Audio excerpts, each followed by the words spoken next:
नमस्कार किसान दोस्तों, स्वागत है आपका हमारे YouTube चैनल में। दोस्तों आज हम बात करने वाले हैं गेहूं की फसल में यूरिया प्रयोग करने के तरीकों के बारे में। कौन सा तरीका आपके लिए बेस्ट रहता है, कैसे आपको प्रयोग करना है और किस में आपको अधिक लाभ मिलता है। दो तरीके रहते हैं। अधिकतर किसान भाई जो दानेदार उर्वरक आती है यूरिया, उसका प्रयोग करते हैं, जो कि 46% नाइट्रोजन वाली होती है, उसका वो दानेदार छिड़काव के रूप में प्रयोग करते हैं। वहीं जो दूसरा तरीका है उसमें आप स्प्रे के माध्यम से भी यूरिया का प्रयोग कर सकते हैं, जो काफ़ी अच्छा लाभ देती है। तो इसी पर आज हम चर्चा करने वाले हैं। जो आप दानेदार यूरिया देते हैं उसका जो लाभ है वो हमारी फसल को पूरा नहीं मिल पाता है। 30 से लेकर के 35% ही हम फायदा ले पाते हैं, बाकी का जो हमने यूरिया दिया है वो व्यर्थ हो जाता है। 30 से 35% ही हम लाभ ले पाएंगे, और वहीं जो स्प्रे के माध्यम से हम यूरिया देते हैं उसका हम पूरा का पूरा लाभ ले पाते हैं।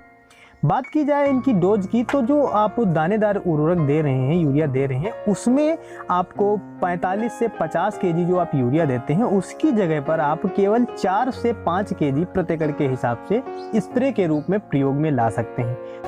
किसान दोस्तों, ये जो दानेदार उर्वरक हम देते हैं जिसमें 46% नाइट्रोजन होता है, जब हम यूरिया अपने खेत में देते हैं और पानी के संपर्क में या नमी के संपर्क में जब हमारा दाना आता है वो टूट जाता है और टूटकर 3 भागों में विभाजित हो जाता है, जिसमें अमोनिया, अमोनियम और नाइट्रेट में। तो जो अमोनिया है वो गैस रूप में उड़ जाती है। अगर वो शाम के समय हम प्रयोग करते हैं तो उसका हम लाभ ले पाएंगे, नहीं तो वो वाष्पीकरण के द्वारा उड़ जाएगी। वहीं जो अमोनियम है वो जड़ के नीचे चली जाती है, जो बाद में पौधा जड़ों के माध्यम से धीरे धीरे लंबे समय तक खींचता रहता है। और जो नाइट्रेट होती है, नाइट्रेट तुरंत ही पिघलकर हमारे पौधे को मिल जाती है। तो इस तरह से वो कुछ काम करती है दानेदार उर्वरक। वहीं जो यूरिया को हम स्प्रे के माध्यम से देते हैं उसका असर हमारी फसल में जल्दी देखने को मिलता है, क्योंकि जो इसमें अमोनिया, अमोनियम और नाइट्रेट है ये हमारे पौधे को एक साथ में एक समय पर मिलता है, जिससे पौधे पर असर जल्दी दिखाई देता है और काफ़ी अच्छी ग्रोथ भी करता है। तो अब हम बात कर लेते हैं कि इसका प्रयोग आपको कैसे करना है, कितनी मात्रा में, और इसके साथ में क्या क्या आपको देना रहेगा। जब आपकी फसल 35 दिन के ऊपर हो जाए, 35 दिन के समथिंग हो, तब आपको पहला यूरिया का स्प्रे करना है।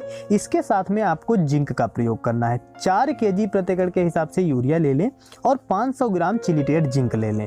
अगर इसके साथ में आप चिपकू मिलाते हैं 100 ml, तो आप काफ़ी अच्छा आपको रिजल्ट मिलेगा, क्योंकि ये हमारी पत्तियों पर लंबे समय तक जो हमने यूरिया और जिंक दी है उसको रोकेगा और पौधे में काफ़ी अच्छा असर दिखाई देगा। इसका स्प्रे करने के बाद आपको जो यूरिया 45 से 50 केजी देनी रहती है वो नहीं देनी पड़ेगी, यानी एक बार की आपकी जो इतनी यूरिया है वो बच जाएगी।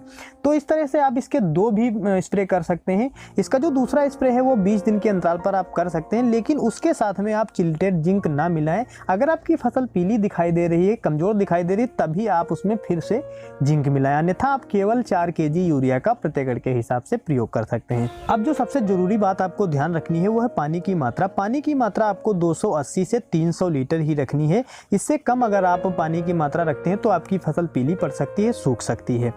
इसका स्प्रे आप तभी करें जब आपकी फसल में अच्छी नमी बनी हो। सिंचाई के 3 से 4 दिन के बाद अच्छी नमी पर आप इसका स्प्रे करें, और शाम के समय अगर आप इसका स्प्रे करते हैं तो काफ़ी अच्छा लाभ मिलेगा। तो दोस्तों ये सारी जानकारी थी यूरिया प्रयोग करने के तरीकों के बारे में। स्प्रे का जो तरीका है काफ़ी अच्छा है और रिजल्ट भी काफ़ी अच्छा मिलता है। कैसी लगी जानकारी कमेंट में ज़रूर बताइए। अगर वीडियो पसंद आया हो तो लाइक करें, शेयर करें, चैनल पर नए हैं तो सब्सक्राइब भी